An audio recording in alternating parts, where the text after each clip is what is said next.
The one that we did today was about a handshake and getting people to negotiate a handshake. Like, let's try something, let's play around with it, let's see what our hands like doing together. You know, in a classroom setting or a therapy room, it can be difficult to do more bodily exercises because sometimes there are restrictions around what you can do, and then, you know, spoken ones are good. And it's also just good to get people using language. Drawing a big body and then starting at the top of the body and working your way down and thinking about what things that we like that make us feel good. So things like having your hair stroked, or somebody whispering in your ear, or really basic things, being kissed on the lips, and then going down the body, and then it can become quite sexual, or it can stay quite gentle and more kind of sensual.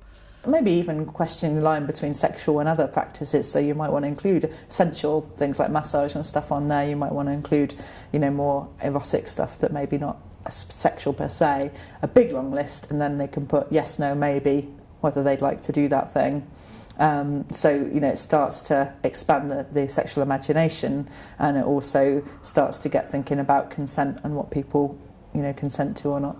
And some of the best work is pairing people with phones, and they sit back to back in the classroom and they have the conversation with each other, and then they're not face to face, so they're not reading the body language, and they've got to do it through the words, and then that makes them think and concentrate. And where you've got a trusting group, you can really feel everybody move forward in their understanding and their confidence in the area.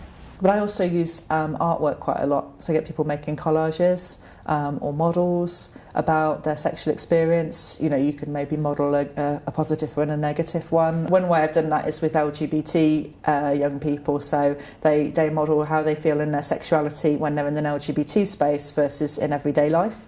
So they create two models. It could be Lego, plasticine, a collage, and it would take maybe 20 minutes to make the two models, and then we'd have about 40 minutes for discussing the differences between the two models, you know.